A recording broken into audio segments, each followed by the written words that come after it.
Due to some language in this episode, listener discretion is advised. An anthology about the bad, the short-lived, and the forgotten shows and events in television history. This is It Was a Thing on TV.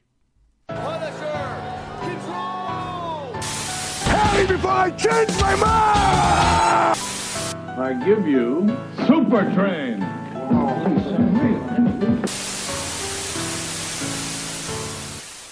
Episode 433, submission number 862, The Colbys, aka Dynasty 2, The Colbys. Wait, so they had the balls to say, this is Dynasty 2. This is the sequel to Dynasty. It's not just a spin-off. It's a straight-up sequel. The cheek, the nerve, the gall, and the gumption. The Colbys aired on ABC from November 20th, 1985 to March 26, 1987 for 49 episodes over 2 seasons. And those 2 seasons ran for 3 crack blocks plus 1. And we know what a crack block is. It's how many episodes of the Hudson Brothers Razzle Dazzle show aired. And J.D. Starbuck. And Schooled. Oh, and Uncle Crack's Block. Theme music. Take it away, Bill. You may want to take a little bathroom break. This is going to take a while.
Fucking hours later. Not as good as the Dynasty theme. Yeah, but, you know, it has all the Bill Conti earmarks there.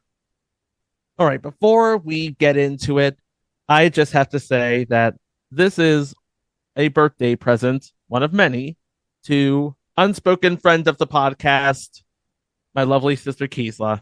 Hi. Yeah, my birthday's on Tuesday. And this is being released on a Monday, so So this is an early birthday present. yes, it is. Happy 29th birthday, Keesla. Hold on. Chico, you going to get her birthday cake at Carvel? I wish I could, but there is not a Carvel in town. The Oh. closest I can do is Publix. Oh, well, if there was, I'd say, please visit them. Thank you. This is my gift to her because I have not gone to her Amazon wish list yet. later, Kiesel, later. We're okay. So she's going to step in for me and give you most of the plot points while I give you sort of the background as to how this came to be, who thought this was a good idea, and ultimately what happened. I want to know who at ABC thought, this is such a success, Dynasty. I got a great idea. What if we had a sequel to a television show? Not just a spinoff, a straight up sequel. It was a sequel, not just a spinoff, a straight up sequel. Yes, it was billed as a spinoff. And again, Dynasty in 1984, 85, the number one show in all of television. In an age of opulent soap operas, this was the most popular opulent soap opera. You're talking about Falcon Crest, forget about it. Dallas, no way. Knots Landing. What? No. Everybody was watching Dynasty. I was watching it. All my friends were watching it. You know what everyone wanted to watch? They wanted to see Joan Collins and Linda Evans get into cat fights. They wanted to see it. And which would happen at least once every 2 weeks. And you know what?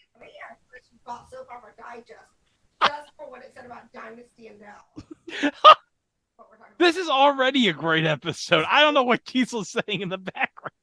All my friends were watching it. That was the thing to talk about the next day in school. She's saying how everybody was buying Soap Opera Digest just to catch up on what was going on the primetime stuff. That's right, because you had no Hulu. You couldn't keep up with it. So we have the most popular show in all of television, the number one show in all of television. Somebody at ABC goes to Aaron Spelling and Esther Shapiro and says, we need a spinoff. So they take an already existing storyline in Dynasty and they build off of it. And I've got a page open here from that 401ksite.com, which actually went into it. You know that Dynasty premiered in 1981. It was considered the Dallas knockoff because Dallas was already established by that time. And, you know, Who Shot JR? The classic storyline in all of television. But in the 1984-1985 season, Dynasty finally overtook Dallas to become the number one show in all of television. So, ABC decided, you know what we need? A sequel. Something to expand and enhance on the story set in Dynasty. The idea was to take the characters of Jeff and Fallon Colby and send them to California, where Jeff could work with his uncle, Jason Colby, who is the head of Colby Enterprises. Here's the thing, though. Fallon on Dynasty is played by a lovely actress by the name of Pamela Sue Martin. She had already left the show, so she was missing and presumed dead on Dynasty. Fallon Colby would reappear on the premiere of The Colbys as Emma Sams, who A, does not look anything like Pamela Sue Martin, and B, is quite British. Now, you would listen to her and it would be either British or very high American, but they definitely do not sound the same. But that's okay, because we can explain this away. She has amnesia, guys. What? She has amnesia. She is in the desert in full makeup and dress, it looks like. And she's married to a character named Miles Colby, not realizing that he is actually the cousin of her ex-husband, Jeff Colby. Of course, Jeff Colby, who would also be in this series, is played by John James, who is from the original series. A mutual business venture brings the Colbys of California to the Denver mansion of Fallon's father, Blake Carrington, played by the inimitable John Forsythe. So, instead of Denver, we have the Colbys taking place where all rich people problem shows take place. California. Los Angeles, to be exact.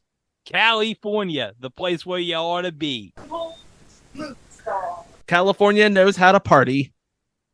While Dynasty would focus on the Carrington side of the equation, the Colbys would focus on the Colby side of the equation, where Jeff relocates, starts his life anew, comes face to face with Fallon, finds out about the family way, and meets the rest of the Colbys. Miles's father, billionaire Jason Colby, played by legendary name Charlton Heston, Ben-Hur himself, folks. Ben-Hur, and his wife, the manipulative Sabella Sable Colby, played by Stephanie Beacham. Now, hold on. I have a question. Yes. Was there ever a run-in on the Colbys from some damn dirty apes? No. Oh, well, then I don't care. There were no damn dirty apes, but there was something even better. Oh, okay. Movie stars. Not yet. Okay, so we talked about Charlton Heston and Sable, played by Stephanie Beacham. She, of course, would feature later in future entry Sister Kate. And then there's Sable's sister Francesca, played by Catherine Ross, who is, again, you're hearing a lot of legendary names on this episode. Can I ask one question? Oh, Keith, get up here, Keith. Get Yeah, up here, Keith, Keith. we want to hear from you. How the France does Sable have a British accent, but Francesca doesn't, and they're supposed to be sisters? Somebody? Anybody? You got me. Beverly Hillbillies. No, seriously. Swimming pools, movie stars. No, really. Anybody got an answer? Oh, and by the way, here's a tiny little thing that people often miss/forget. The Scott sisters, Sable and Francesca, are cousins to Alexis Carrington Colby. Now, Kiesel, I do like how you gave a little tribute to Don LePrey there with a tiny little thing. Swimming pools, movie stars. Okay, so we have all of these legendary actors here of talking about. We're not even scratching the surface here with all of these legendary names here. Charlton Heston, Catherine Ross, Stephanie Beacham, Jason's sister Constance Colby, played by the legendary Miss Barbara Stanwyck. Barbara Stanwyck. And then we have the former wife of Jason's deceased brother, Philip, Francesca. We talked about that already. Miles's twin sister, Monica, played by Tracy Scoggins, of course, of the Lois and Clark and the Babylon 5. And their third sibling, Bliss, played by Claire Yarlett. Oh, yeah, now I remember. Known more for this show and less for future entry, Robin's Hoods. What the hell is Robin's Hoods? It's like VIP with a bar, I'm guessing. I never knew that she did anything else except for the Colbys. She did something else. We also have guest appearances by Adam Carrington, Gordon Thompson, Stephen Carrington, Jack HRG Coleman, and Dominique Devereaux, Diane Carroll. But we have some more legendary names I want to bring up here. I was just getting to that. Okay. Joseph Campanella. Not Hold on. yet. Wait, did she say Roy Campanella? No, she said Joseph Campanella. Oh, it would have been something if Roy Campanella. was in it. That would be a completely different. That would be a completely different situation. Well, yeah, in more ways than one, knowing Roy Campanella at this time. We're laughing at Roy Campanella. Who the Francis is Roy Campanella? What? Hold on. Okay, I'm done. I'm leaving. Goodbye. No. Who's Roy Campanella? Get the hell out of here. Kiesel's not a sports person, guys. I don't care. He's Americana. Okay.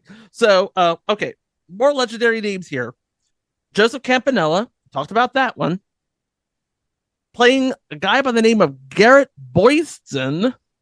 Ken Howard. Oh, yeah, I remember him. He was the lawyer. He was the lawyer, yes. And the White Shadow.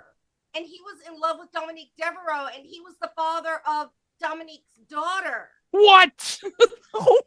Okay. He and Dominique Devereaux had a child together. Yeah, I remember now. Okay, so there's him. White Shadow. White Shadow. White Shadow had a baby. Now, hold on. Good night, everybody. Hold on. Kiesel doesn't know about Roy Campanella, but she knows about the White Shadow.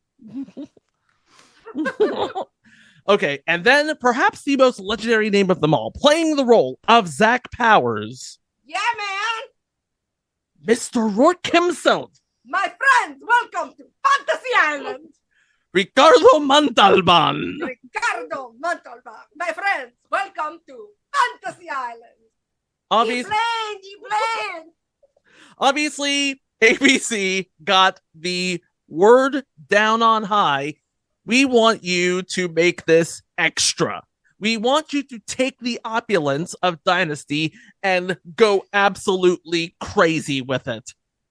The thing is, with so many high-powered Hollywoodites, how did the show fail so miserably? That's what we're here to talk about. How did the show? I mean, it really flopped. We're going to talk about that, but first, you remember all of the bullet points. So you're going to sit in this chair. What? No. You're going to sit in this chair. I can't sit in the big chair. You're going to sit in the big chair and deliver all of the big plot points. You're going to wear these headphones. You're going to sit in the chair. In it all night. Wait, do All I right, have to read the descriptions of all the episodes first?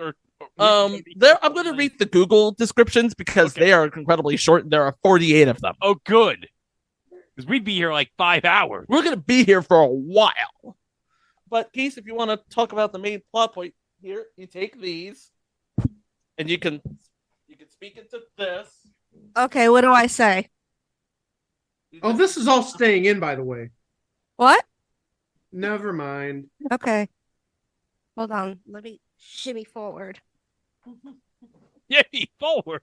Shimmy. Forward here. Shimmy. Shimmy. So what are we doing? Just the main series plot points of the 2 seasons of the Colbys. Okay, so Everything we were talking about in the car. okay, so this is what happened. Fallon loses her mind in Denver, and somehow she shows up in California with perfect hair and perfect clothes. And her name is she's like got amnesia, and she gives herself the name Randall Adams. What kind of crappy ass name is that? I think it's cute. I like it. I mean, it's very gender neutral. I mean, it's very now. It sounds like she was watching a football game and she heard the names Randall Cobb and Jamal Adams. That's basically what happened. I don't remember the details of how she came up with that name, but it was something like that. She saw something. I think. She saw something and it sounded good, and she needed a name. So Yeah, I might as well combine the names of these 2 shitty football players. Bada bing, bada bang, bada boom. Got a name. Okay, so somehow she hooks up with Miles Colby, and they kind of have a little thing, and they fall in love, whatever. And then just when things are starting to get good, Jeff Colby shows up. And he's like, oh my God. He calls his father-in-law, Blake Carrington in Denver. Oh my God, you'll never guess who I just found. Who? I just found Fallon. She's right here in this house. But she's calling herself Randall Adams. What do we do?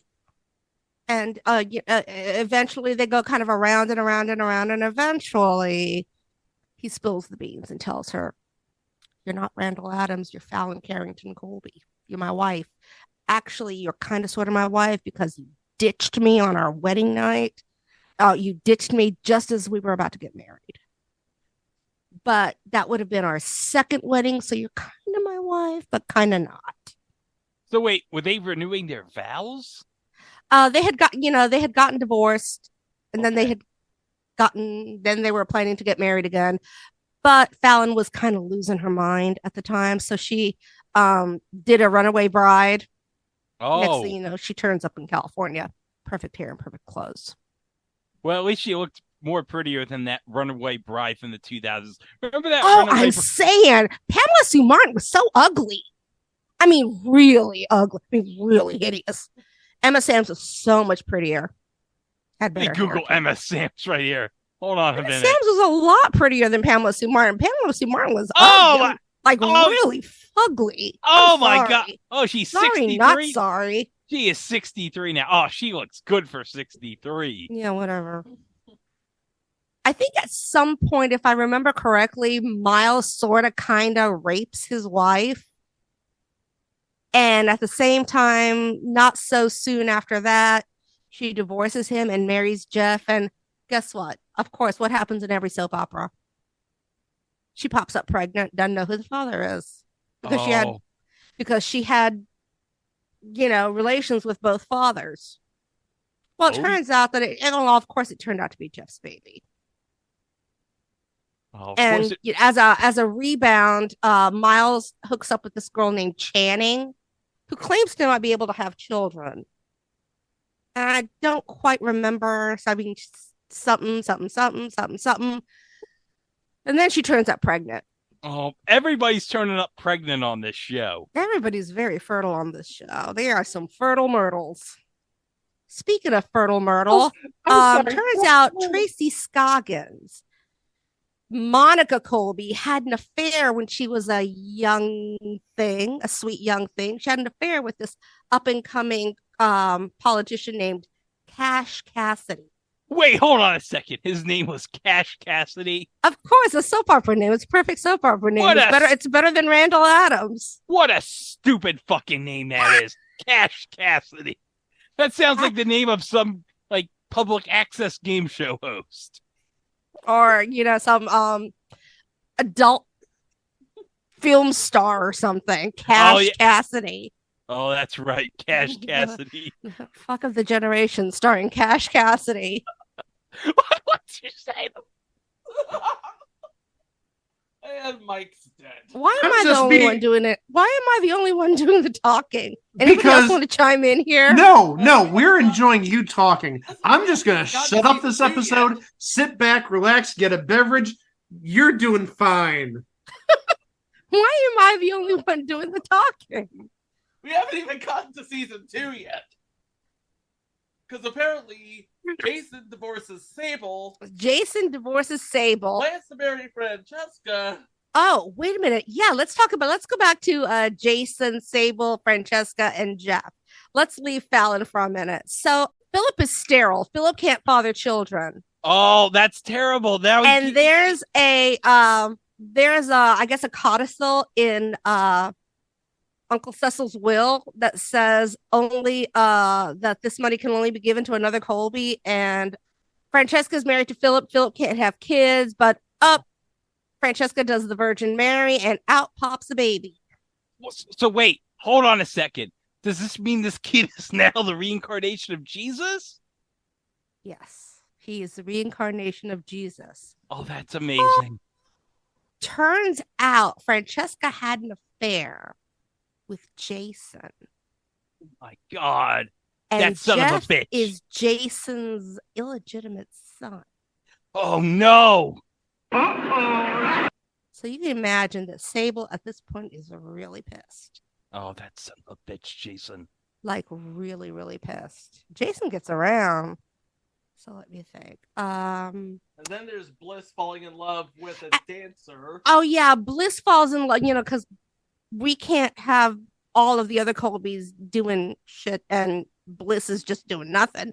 Bliss falls in love with a Russian ballet dancer. Wait, a Russian ballet dancer, and he wants to defect to America. Well, you know what? In those days, it's the 80s. It's like it's ripped straight from the headlines. Ripped straight from the headlines. Now, all this just makes for really bad TV. And I was somebody who gave them every benefit of the doubt. I watched it all the way through the end of season 1. So you did not see the end of season 2? No. You do not know about the UFO? I did know about the UFO, but I was only watching it casually. And by the way, Fallon said that she was kidnapped by aliens and she could smell cinnamon in the flying saucer. Now hold on a second. Do you think the aliens on the flying saucer were eating like Cinnamon Toast Crunch? I was thinking more like what is that that they sell at the amusement parks? Churros. Maybe churros. Churros. I'm thinking churros. Maybe it's Cinnabon. Cinnabon. Oh yeah, they do sell that at Carowinds, don't they? Cinnabon or churros. Those churros were good, weren't they? Now hold on. Maybe they went to Auntie Anne's and got a cinnamon pretzel. Ooh, that's yummy. I don't like pretzels, not at all. What? I don't like pretzels. I mean, I'll eat them, but I don't really enjoy them. Like on airlines when they give you pretzels, I'll eat them. But what about big ass pretzels? The soft pretzels. Don't care for those. What about if you had a pretzel with mustard? No, that's disgusting. No, it's not. It's great. Okay. You put some spicy mustard on it. The series in a nutshell. So that's basically the series in a nutshell. Wait, Greg. So now Wait. Hold on. There's something I gotta ask Greg. Pretzel with mustard, and you said spicy mustard? Yeah. Bertman's? The Yes. Cleveland. Oh, that's just a thing of beauty. I love it. You don't know the magic of Bertman's mustard, Kiesla. I'm gonna hand the earphones back to Chico. Okay. She's given up on us. After Bertman's mustard, she's like, I tap out. Pretzels, don't you? I love pretzels. Okay, well, I love pretzels. Well, at least somebody in the Alexander household does. You know what her reaction was to the pretzels, Chico? I heard. Oh, good for you. Oh, jeez. All right. A lot of episodes to go over, and I'm only going to give the one-line descriptor that IMDb gives, because if we were to go over all of the episodes in detail, we would be here for a long, long time. So let's talk about season 1 first, The Celebration. The Colbys return to Bel Air from Denver, Colorado, where Jason's first order of business is a press conference to address the venture between Colby Enterprises and Denver Carrington. Constance had given her shares of the company to cousin Jeff because she's the only one who knows that Jason is dying. Dun, dun, dun. Episode 2, Conspiracy of Silence. Jeff identifies Miles' new bride, Randall, as Fallon Carrington, his ex-wife, believed dead and now suffering from amnesia. He's far less interested in the return of his estranged mother, Francesca. Of course, we have appearances by John Forsythe in this episode. Understandable. Episode 3, Moment of Truth. It's Thanksgiving, and Sable makes a shocking announcement to the family. Later, Randall begins to feel more comfortable with the family, and Francesca and Jason become closer. Episode 4, The Family Album. Blake Carrington and Dominique Devereaux visit LA to discuss separate business ventures at Colby Enterprises. Jeff asks Blake to bring along his little boy, LB, in an attempt to jog Fallon's memory. I remember that. LB, played by Ashley Mutrux. This is as far as their career ever went. He was a child actor. He probably grew up and actually went to college or something. Probably. Episode 5, Shadow of the Past. Having discovered her true name, Fallon flees the Colby estate and it seeks help from Dr. Paris. Adams Carrington visits LA to meet with Zach Powers, then demands to see his sister. Jeff finally bonds with Frankie when she almost gets thrown off a horse. Horse! Thank you. Monica leaves Colby Enterprises to work at Dominique's Titania Records. Episode 6. A House Divided. Fallon has accused her brother Adam of SA, but further treatment by Dr. Paris reveals the truth. Sable finds a new way to discredit Connie when she learns about the latter's secret affair with Hutch Corrigan. There's a soap opera name. But her meddling drives a wedge between herself and Jason. Of course, Hutch Corrigan, played by Joseph Campanella. Not the baseball player, Roy Campanella. Episode 7. The Reunion. Blake, Fallon, and Little Blake are reunited. Hutch breaks off his relationship with Constance after learning about her wealth from Monica. Miles offers Fallon an annulment and catches his father confessing his love for Francesca. Episode 8. Fallen Idol. Frankie decides to return to London. Monica catches the act of blind R&B singer and wants to give him a record contract. Sable's desperate to save her marriage to Jason, but still refuses to drop her suit against Connie. Doesn't say who the blind R&B singer is, though, so cannot credit her or him.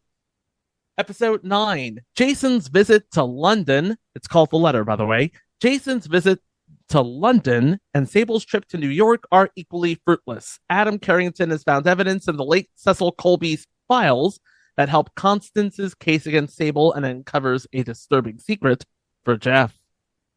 Episode 10. The Turning Point. Connie recuperates after being accidentally hit by her sister-in-law's car. Sable refuses the Matisse painting Zach Powers claims he purchased for her. Miles spills the beans about Jason and Francesca to his mother. Monica and Neil Kittredge finally manage to see eye to eye in business as well as pleasure. Neil Kittredge, played by Philip Brown, known mostly for Search for Tomorrow and The Doris Day Show, and also Knots Landing. Episode 11. Thursday's Child. Sable learns that if Jeff is not a true Colby, Connie's inheritance cannot go to him. Bliss learns that Sean was spying for his uncle Zach. Miles loses control after presenting Fallon with their marriage annulment. Oh, that son of a bitch. And playing Sylvia Hayward, legendary name, June Lockhart. Oh, yes. She went from Little Timmy's caretaker to Lost in Space. Episode 12. The Pact. Fallon and Miles sign for annulment. Sable agrees not to use the letter in court as long as Jason doesn't divorce her. Dominique introduces Wayne Masterson at her club. LB is taken to a hospital suffering from meningitis. Wayne Masterson, I'm guessing, is the blind R&B singer played by Gary Morris, who's known for a role in Les Mis as Jean Valjean in the mid to late 80s. Episode 13. Fallon's Choice.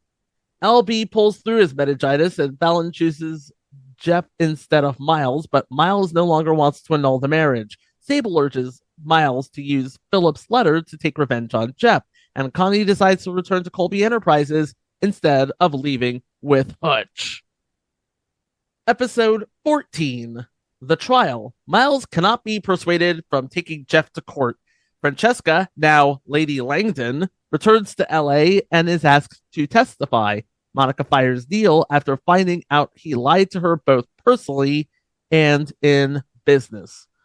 She's called Lady Langdon because she married Roger Langdon, who is played by David Hedison, who is known as Felix Leiter in License to Kill and Live and Let Die.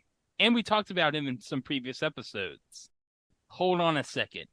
Upper Deck put out like a set of like 007 cards like a couple of years ago. He has a signed card in one of those sets. David Hedison has Yes. a signed card? Yes. Oh, nice. I need to get that. I need to see how much that goes for. Not the first person to play Felix Leiter, by the way. That would be Jack Lord in Dr. No. I learned that watching Hey Dude, by the way. Wait. I never thought we'd get an excuse to talk about Hey Dude on this podcast. But you know what? Considering next year we're going to do 15, and I'm going to bring up Welcome Freshmen, I might as well mention what context was there. Oh, wait a minute. Was that the trivia episode of Hey Dude? Yes. Yes, it was.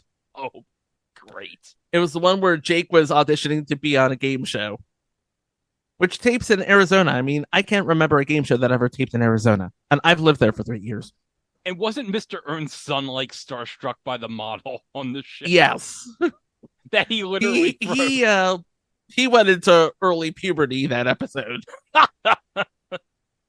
Episode 15, Burden of Proof. Jason declares that Jeff is his son during the trial. I remember that. Sable tells Jason she'll never forgive him and decides Zach Powers may not be so bad after all. I remember that too. Miles confronts his half-brother Jeff at the Colby family retreat. Yep, totally remember that. Episode 16, My Father's House. Jeff wants to remarry in Denver, but Fallon insists on LA. Instead, Sable sets her mind on obtaining the Colby house in the divorce settlement.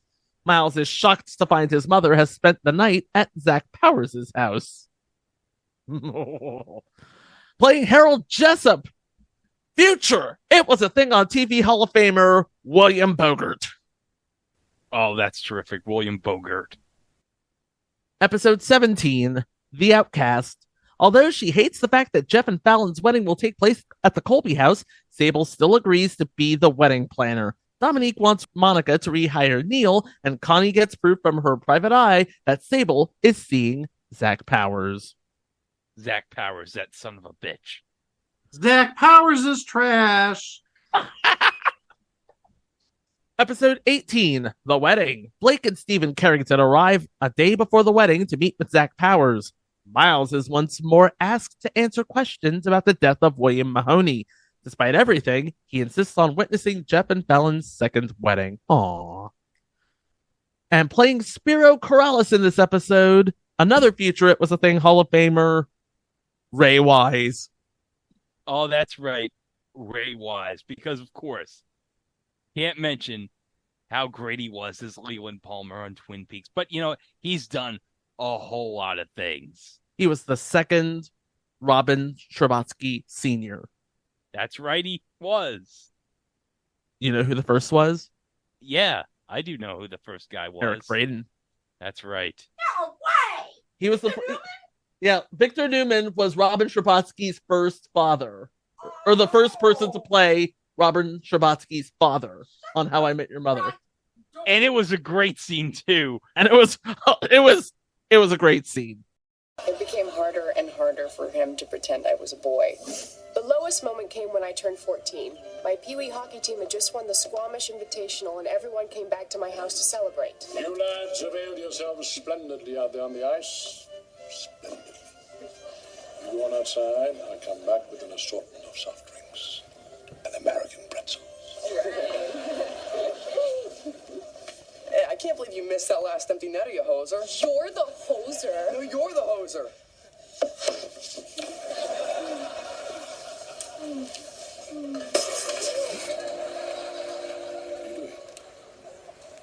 Your teammates, hockey players. Teammates don't kiss. Hockey players don't kiss. Oh my God.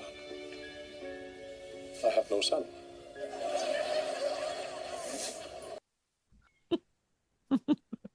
Episode 19, The Honeymoon. Miles has been arrested on suspicion of murder. Bliss and Sean have gone off to marry in secret. Frankie and Lord Langdon separate, and Connie invites Frankie back to the Colby house. Playing the fortune teller in this episode, Mabel King from What's Happening, y'all. Oh my God, this is terrific. Mabel King from What's Happening playing a fortune teller. This is like one of the greatest shows we've ever covered. Just off of this. Episode 20, Double Jeopardy. Fallon and Jeff cut their honeymoon. Go ahead, Greg. Is Alex Trebek going to make an appearance?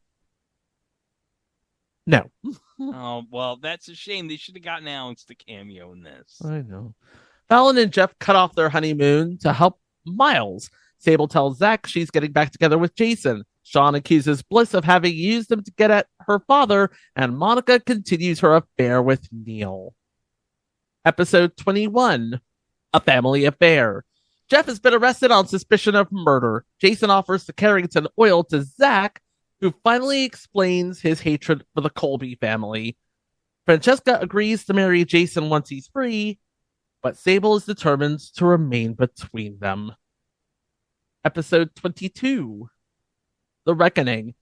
Jason, Frankie, and Sable travel to Greece to clear Jeff's name. Miles disappears before his hearing in court. Connie debates how to best use the evidence she has against Sable and Zach. Playing Judge Veronica Payne in this episode. I can't believe we haven't talked about this person up until now. The former Mrs. Chuck Woolery, Joanne Flug. That's right. We have never talked about her on this podcast. This is the first time ever we're discussing her. I'll tell you right now, the first time I watched Match Game, I was in college. I had a bit of a crush on her. Yes, I realized the episodes would have been, at 30 years old at the time, but come on now. Episode 23. Sable is organizing a surprise anniversary party for herself and Jason in Anniversary Waltz. Jeff helps Miles prove the evidence against him has been baked. Jason confronts Sable with his knowledge about her and Zach, and still convinced Powers is behind the framing of his two boys, goes to Zach's yacht to settle things. Playing Helen Webster, Fran Ryan from future entry The Wizard. Oh, and clarification, we have talked about Joanne Flug in the past. Not the best reference necessarily, but she was on Love Boat, so surely she was one of those names of every person who appeared on Love Boat that we did that one episode. I'll buy that. Episode 24, the season finale. Checkmate.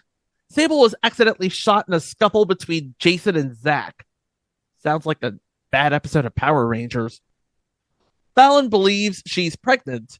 Feeling betrayed by Neil, Monica emotionally storms off in her private plane. Jason invites Frankie to the Dominican Republic to divorce Sable. And that is season 1. We'll talk more about the show and what ultimately happened to force ABC to cancel the show right after these era-appropriate messages. We'll be right back.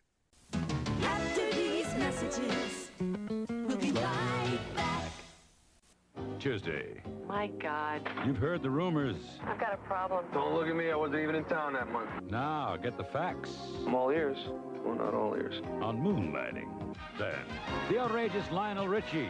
I'm just out here living a dream. The provocative Betty White. Yes, I've had a few sleepover dates. The revealing Richard Pryor. No, I don't have no blank AIDS. The all-new Barbara Walters special. Tuesday. When you're behind the wheel in LeBaron GTS, it's nice to know GTS excelled in handling in a U.S. Auto Club test, did 0 to 50 in 5.63 seconds, triumphed in braking, and gave BMW and Mercedes something they never expected, a driving lesson. GTS comes sensibly priced with Chrysler's protection plan. You don't drive LeBaron GTS the way USAC did, but it's nice to know you could. Chrysler, driving to be the best. Tuesday, Tony's oldest enemy's in town. The man can't be as bad as you remember. One time he put a fist right through a plate glass window. Oh, that must have hurt. Yeah, it was my fist. Now it's time for True Confessions. You're a priest. Who's the boss? Then, Okay, what is it? Jack of diamonds. Thank you very much. the Amazing Mike's at it again. I'm only 10. What's your excuse? Growing pains. Tuesday. 'Twas the night before Christmas when all through the house not a creature was stirring except Fievel the mouse. Presenting Fievel, the adorable star of Steven Spielberg's presentation of the Don Bluth film An American Tail. Now collect all 4 different McDonald's stocking ornaments featuring Fievel. Each one comes free when you buy the perfect stocking stuffer. A $5 book of McDonald's gift certificates. This holiday season, give a terrific surprise. Free Fievel stockings with our gift certificates inside. Why ski lift tickets could be costing more this year. That story tonight.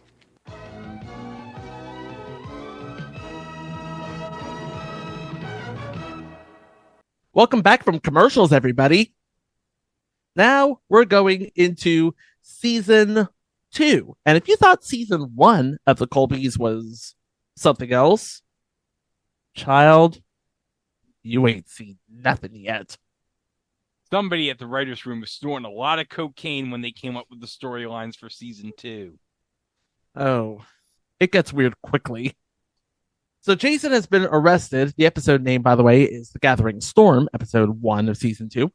Jason has been arrested for an attempt to commit murder. Everybody likes to murder on this show. See, on Dynasty, all they do is fight. People die on this show. Look, once every couple weeks, you'd get a Joan Collins, Linda Evans cat fight, and that would get everyone excited. But no, everyone wants to murder each other. Yes, Jason has been arrested for an attempt to commit murder.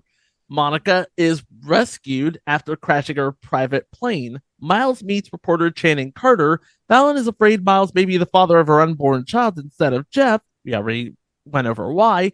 Sable offers herself to Zach if he will testify against Jason for her. And playing Channing Carter is a new entry into the cast, Kim Morgan Green.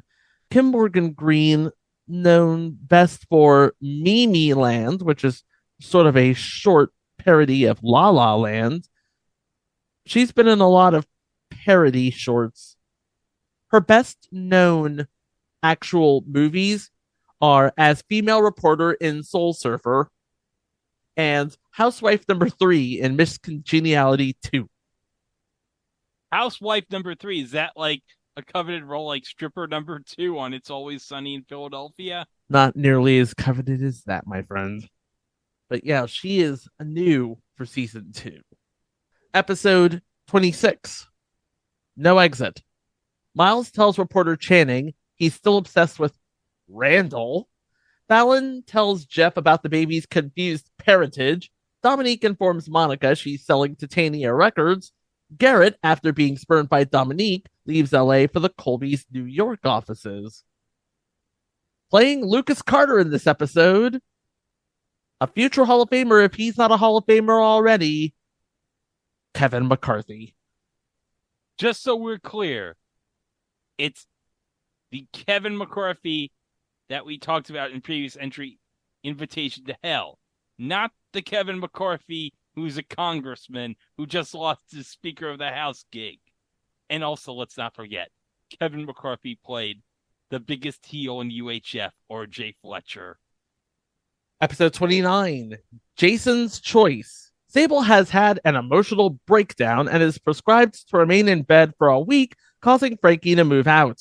Dominique sells Titania Records to Zach Powers, enticing Monica to quit her job.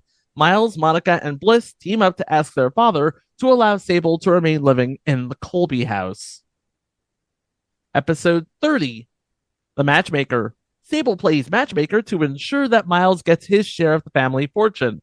Zach encourages Sable to take her fight with Jason into the company boardroom, and Monica returns to work at Colby Enterprises. Playing Nikolai Rostov, I believe he is the dancer we talked about earlier, Adrian Paul. Oh, Adrian Paul. Duncan MacLeod himself. Still working nowadays. He was in an episode of SWAT on CBS. Episode 29, Something Old, Something New. Miles and Channing have married in Vegas. Monica confronts Zach with her investigation involving the oil spill. Washington agrees to back Jason's IMOS space project, but sends former Senator Cash Cassidy as a liaison. Cash Cassidy, another new entry into this drama, played by James Houghton from Knots Landing. I believe he would have left Knots Landing to star in season 2 of The Colbys. Episode 30, The Gala. Sable throws a grand gala with a performance by the famed Russian dancer Nikolai Rostov. Channing becomes upset when Miles and Sable keep insisting on her having a baby. Cash Cassidy wants to rekindle his relationship with Monica, but she wants nothing to do with him. Episode 31, Bloodlines. Channing tells Miles she can't have children. In reality, she's afraid of dying in childbirth like her mother. Fallon confides in Frankie. Sable insists that Channing would visit a doctor for a second opinion, and by doing so, inadvertently uncovers Fallon's secret. And playing Adrian Cassidy is Shanna Reed. That's right, Gerald McCraney's wife on Major Dad.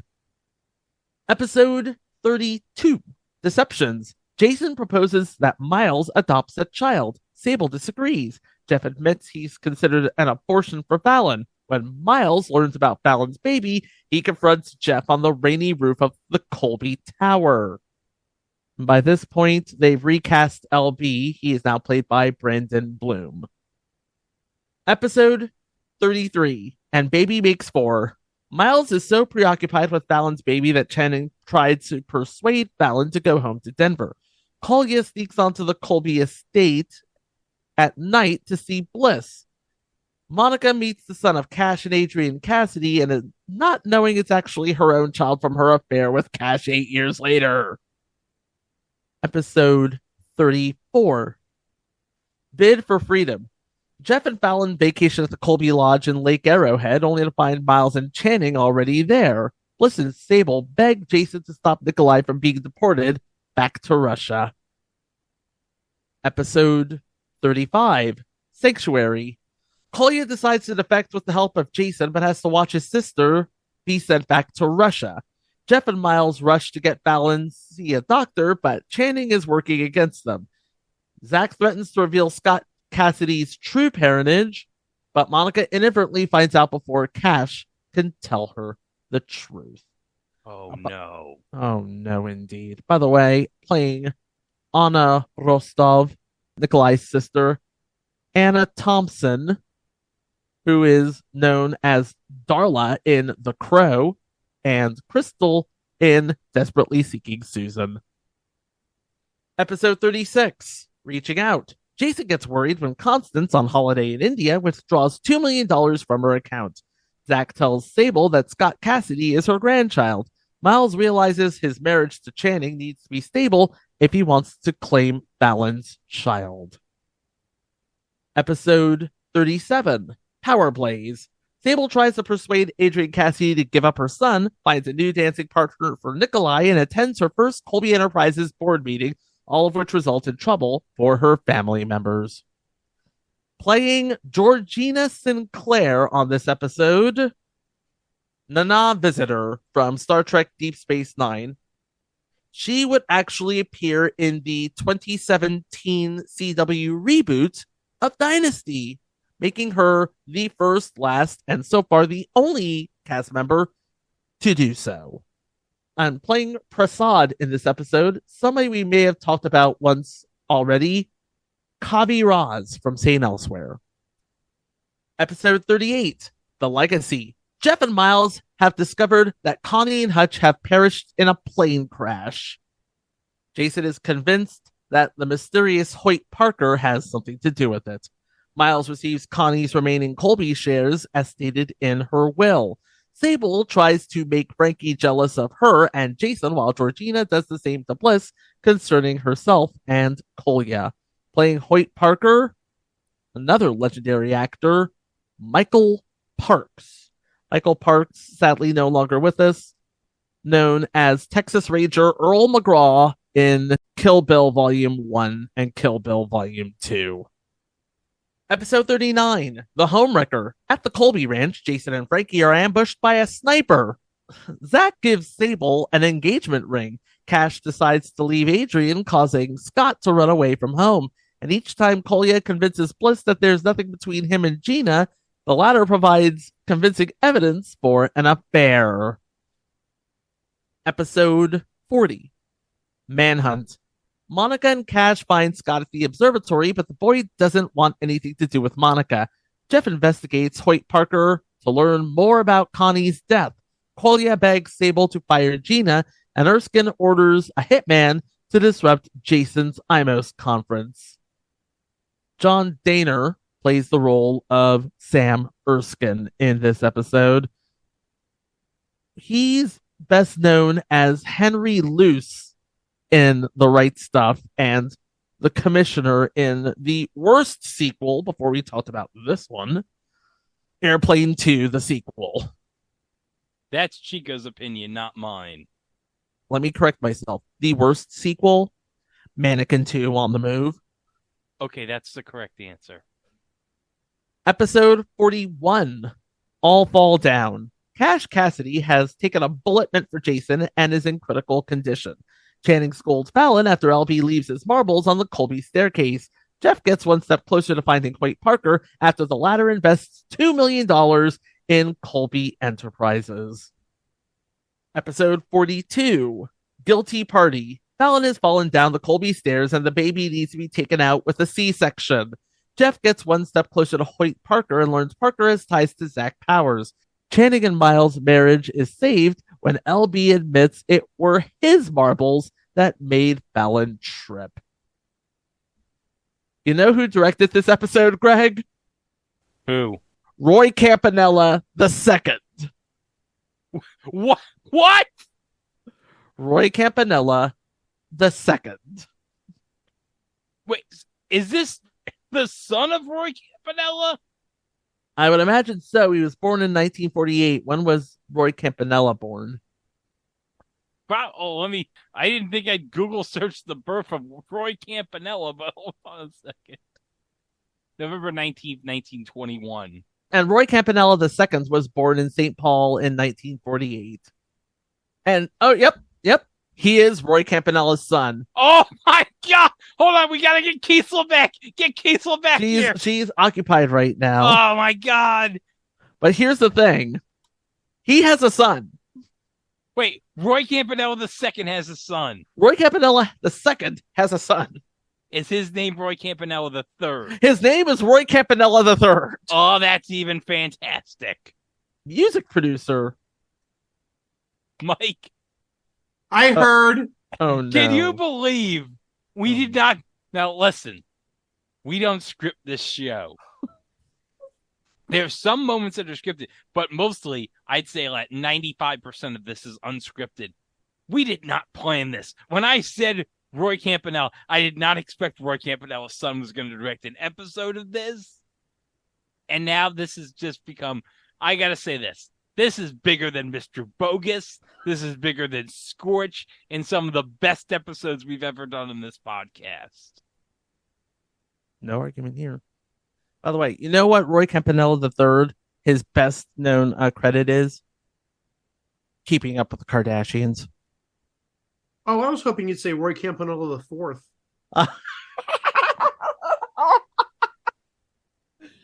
Oh, jeez. How many episodes do we have left? Okay, we're on episode 19 of season 2, so this would be episode 43. Are we on to the aliens yet? Not yet.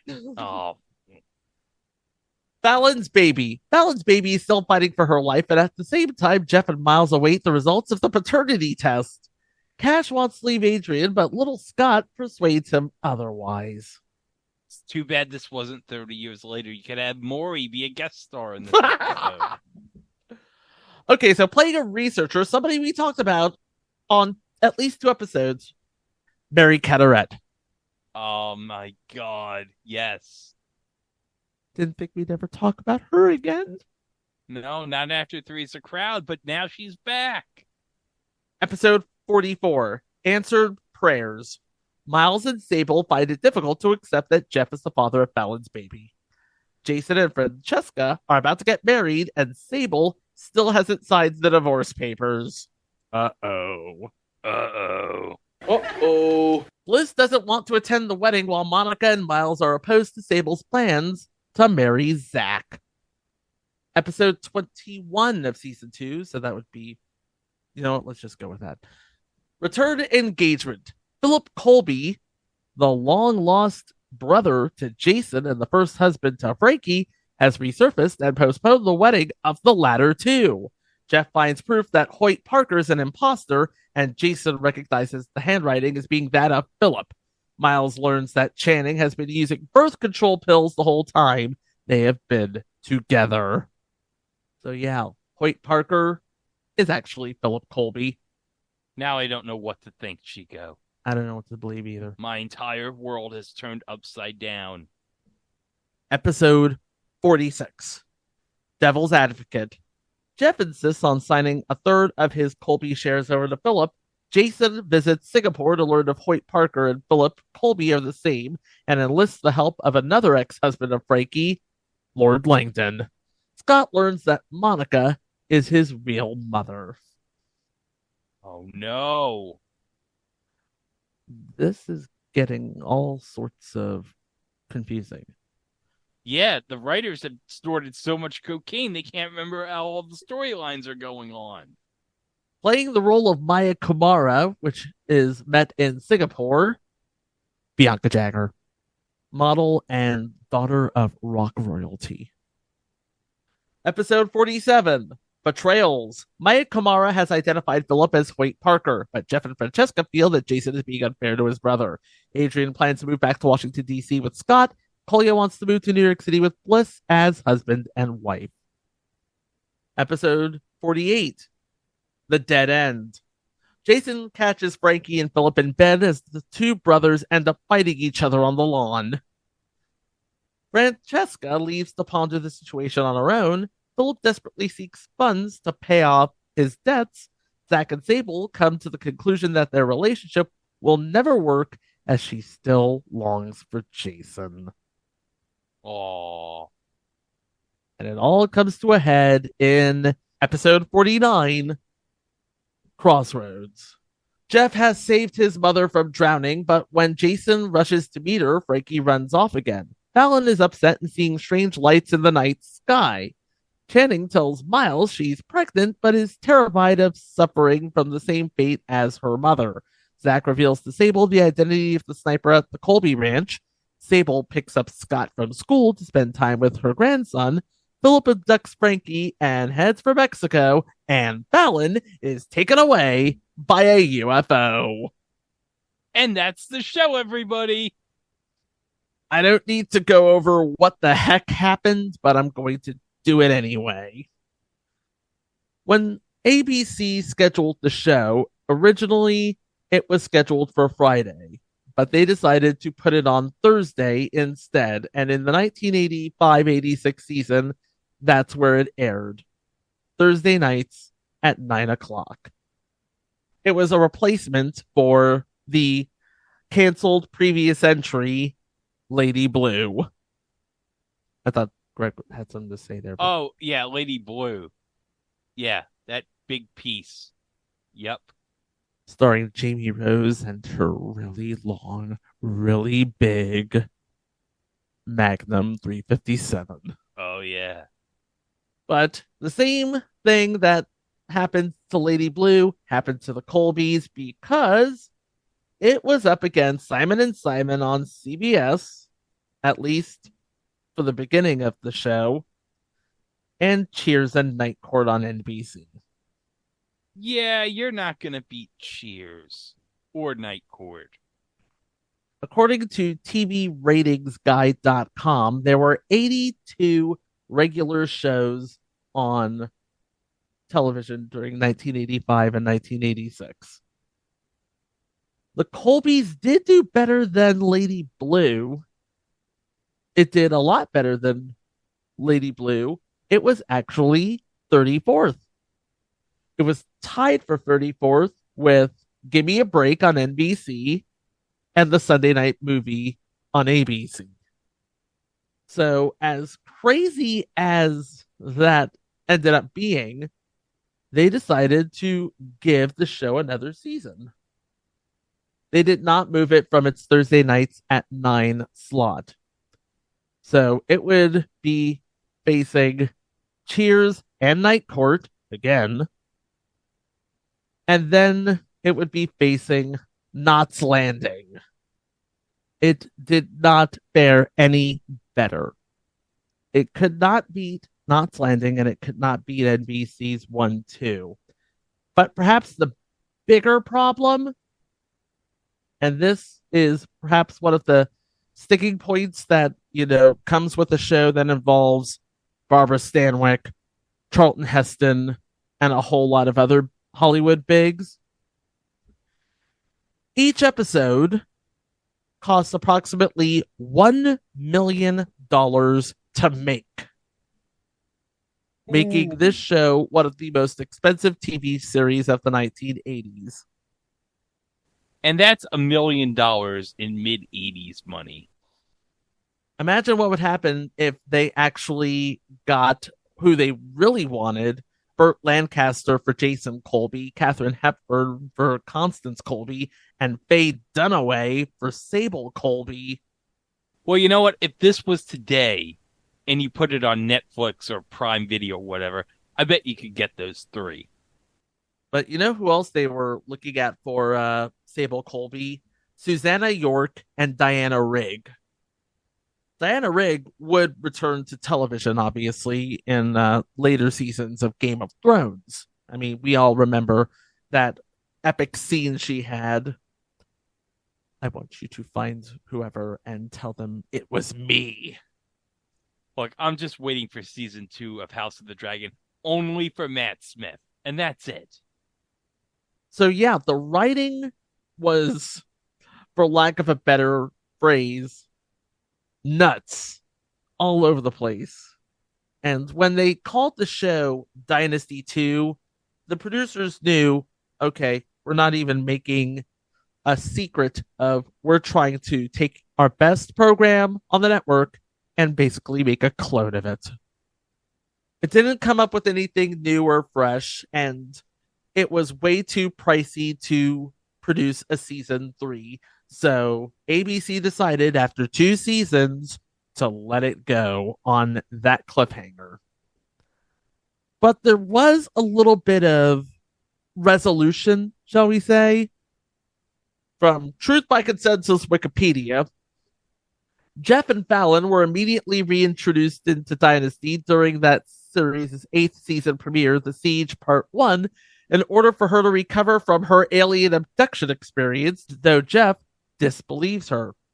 Sable, now divorced from Jason, who is still involved with Frankie, who survives the car crash, and Monica, who no longer had contact with her ex-lover Cash or their son Scott, reappeared on Dynasty for the series' 9th and final season in 1988 and 1989.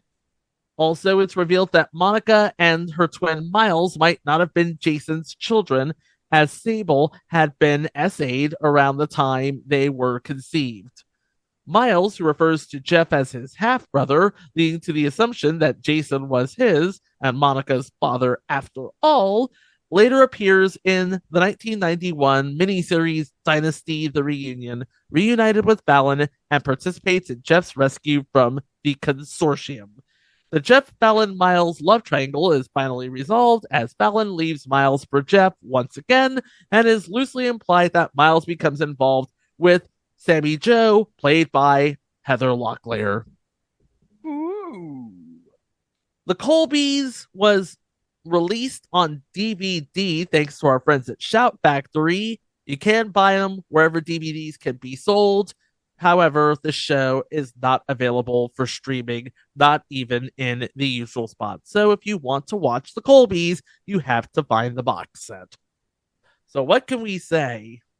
The Shapiros and Aaron Spelling tried to clone Dynasty, hoping they would find the next Dynasty.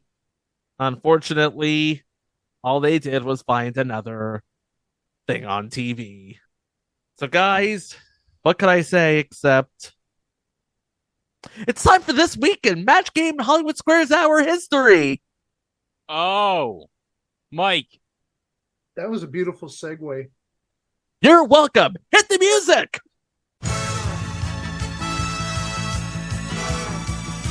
It's time for This Week in Match Game Hollywood Squares Hour History.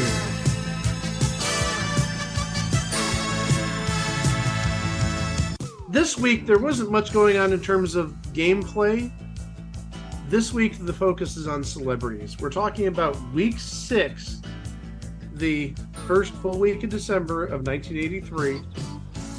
We have Fred Grandy, Martha Smith, our favorite McLean Stevenson for the first time, Edie McClurg, another one of our favorites, Michael Winslow, Charlie Siebert, Karen Witter, and, oh, I hate saying this, Mr. Black. You know, The original Mr. Black. Big Chin one.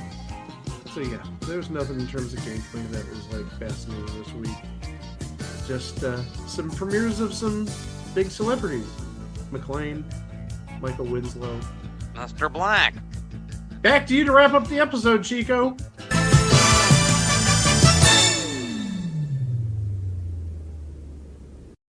Well, that'll do it for this episode. Remember, you can catch the Dynasty full of previous episodes over at itwasathingontv.com.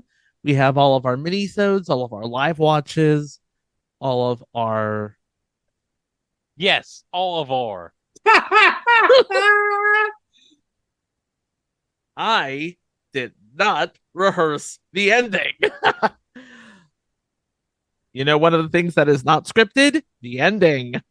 Also, we're on all social media at Instagram, Threads, Mastodon. It Was a Thing on TV, except for Facebook, where we are at It Was a Thing on TV podcast. If you want to follow us on Mastodon, remember to search for us at It Was a Thing on TV at tvwatch.party.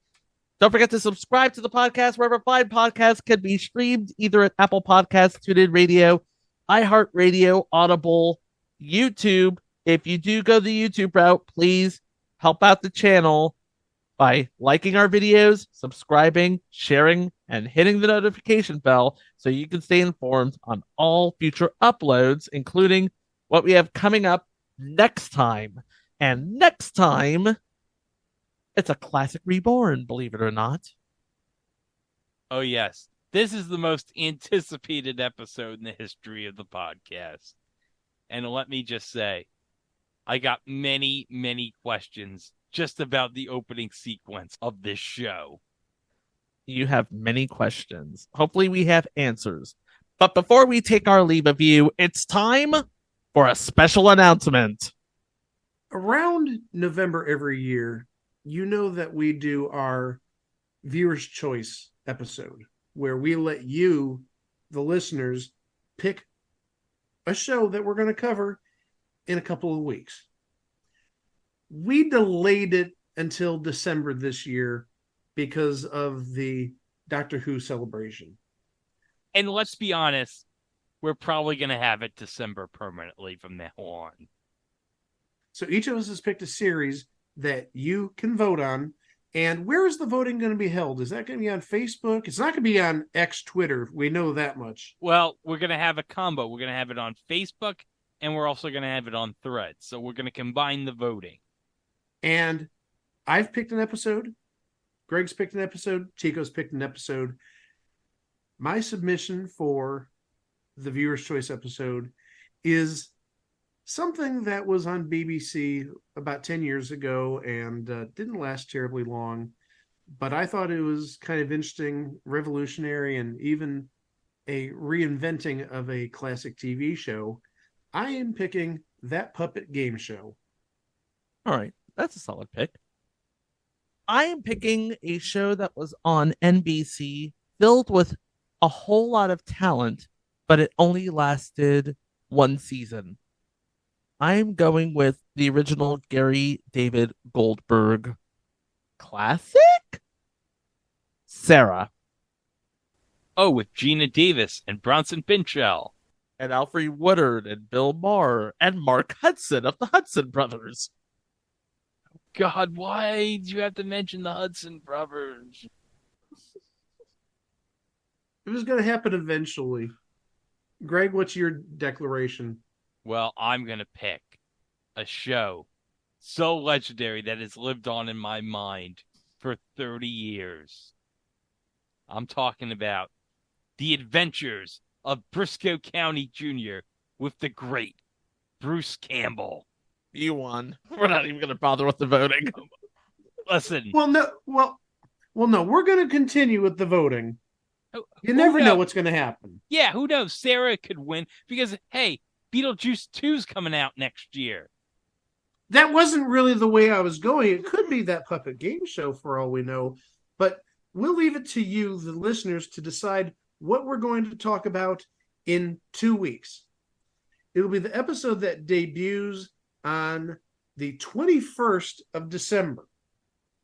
So you got a little bit of time to vote. We're going to open the voting as you hear this, and we're going to keep the voting open at least until Friday. So at least 4 days. I think we might even be able to keep it open for another week on top of that, but we know you guys are going to get your votes in early. There's no reason for us to keep the voting open 11 days, but we'll keep it open long enough where if you hear this within a reasonable amount of time, you'll be able to vote. So go do that at either our Facebook page or the Threads page, and we'll combine the votes, and you can even vote at each site once. So if you want to stuff the ballot box with votes for Sarah, you're an insane person, but you can do that. But hold on, it would give us an excuse to talk about Bronson Pinchot. Well, here's the thing. We're going to cover the other two shows sometime next year anyway, but whoever wins, we're going to cover later this month. And we don't need an excuse to talk about Bronson Pinchot. We could talk about Bronson anytime we want. Good. Yeah, we don't need to talk about him because we're going to talk about Sarah. No, it's Bronson Pinchot. So get voting. Thank you very much for voting, and good luck to each of our entries. Even though I agree with Chico, Briscoe County Jr. is going to win. But we'll find out what actually wins in the weeks to come right here on It Was a Thing on TV. Thank you ever so much for listening. Please be kind to one another, and we will see you for the next one. Happy birthday, Kiesla. Wow. Guys, I have another declaration. Greg, I want to play my Money in the Bank. Oh my God. Ladies and gentlemen, Mike is cashing in his money in the... Yeah, you get how this works. All right, Mike. What is it you picked? I'm ready for this. Okay, just for a little background for any new listeners or any listeners that don't know, my birthday will be coming up in about 3 months, and I have decided what show I want to cover for that episode. And as Greg and Chico can see, I'm actually holding the DVD of it right here. They can't see what the title is. I'm holding it on the side, so it just looks like an empty case. It looks like a Nintendo Switch game. Yes, I'm covering a Nintendo Switch game. We're going to be talking about Super Mario Wonder in March. No. What I have here, this is a series from 1988, 13 episodes, and really, I think the best way of describing it is it's a cartoon, but what happens when you take a segment from a late night TV show from about 7 years earlier, 6 years earlier, and turn it into a Saturday morning cartoon? You get the completely mental misadventures of Ed Grimley. Yes! Yes! Yes! Let's go! I seriously did not expect Chico to be so excited about this. So yes, I have in my hands, as Chico and Greg can see, the DVD set for the completely mental misadventures of Ed Grimley. We'll see how this translated, because I'm sorry, a Saturday morning cartoon show with a late night TV character from like 5-6 years earlier, does it make the translation? Was this meant for college kids or even adults? Who knows? We'll see in 3 months from now. So there you go. There's my Money in the Bank. You know what? Makes me have an urge to get a portrait of Pat Sajak on my wall. Well, that would be just divine, I must say.